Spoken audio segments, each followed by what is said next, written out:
ইতিহাসে এমন কিছু নারীর গল্প আছে যারা দাসী হয়ে জন্ম নিয়েও রানীর মতো শাসন করেছেন। তাদের ভালোবাসা ছিল অস্ত্র, তাদের সৌন্দর্য ছিল ঢাল, বুদ্ধি ছিল সাম্রাজ্য গড়ার ইট। আজ আমরা জানব তেমন এক নারী, হুররম সুলতানের কথা, যার আংটি ছিল প্রেমের প্রতীক আর মাথার মুকুট ছিল এক শক্তির ইশারা, যার বিয়ে বদলে দিয়েছিল অটোমান সাম্রাজ্যের ২০০ বছরের প্রথা। জন্ম ১৫০৫ সালের দিকে ইউক্রেনের রুথেনিয়া অঞ্চলে। নাম ছিল আলেকজান্দ্রা বা আনাস্তাসিয়া। একদিন তাতার দস্যুরা তাকে অপহরণ করে বিক্রি করে দেয় কনস্টান্টিনোপলের দাস বাজারে। সেখান থেকে শুরু হয় নতুন পরিচয়, রুক্সেলানা। পরে নাম হয় হুররেম। অটোমান হেরেমে হাজারো দাসী থাকলেও হুররেম ছিল আলাদা। তার মিষ্টি হাসি, গানের গলা আর অসাধারণ বুদ্ধিমত্তা সুলতান সুলাইমানকে মোহিত করে তোলে।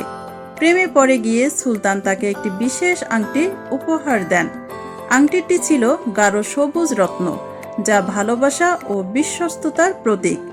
এই আংটি শুধু অলংকার ছিল না, ছিল সম্পর্কের প্রতিশ্রুতি। হুররেম সুলতান ছিলেন প্রথম নারী যিনি সুলতানের স্ত্রী হিসেবে প্রথাবিরুদ্ধভাবে বিয়ের স্বীকৃতি পান।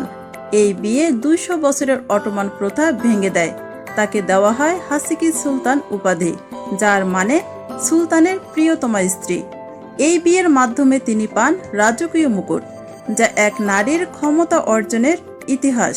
তার মুকুটে লাগানো ছিল রত্নখচিত ডিজাইন, যা সাম্রাজ্যিক ক্ষমতারও প্রতীক। হুররেম শুধু প্রেমিকা ছিলেন না, ছিলেন রাজনীতির কৌশলী। তিনি জড়িত ছিলেন অটোমান রাজনীতির অনেক গুরুত্বপূর্ণ সিদ্ধান্তে। সুলতানের প্রথম পুত্র মুস্তফাকে রাজসিংহাসনের প্রতিযোগিতা থেকে সরাতে তিনি ছিলেন অত্যন্ত কৌশলী।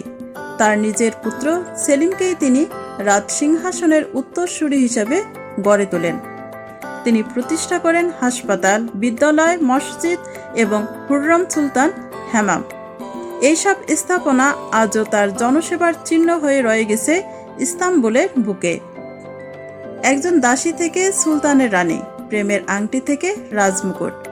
হুররম সুলতানের জীবন কেবল ইতিহাস নয়, এক কল্পনাকেও হার মানায়। তিনি ছিলেন ভালোবাসার প্রতীক, শাসনের প্রতিভা আর একজন নারী যিনি ইতিহাস বদলে দিয়েছিলেন নিজের সাহসিকতায়। ১৫৫৮ সালে মৃত্যুবরণ করেন হুররম।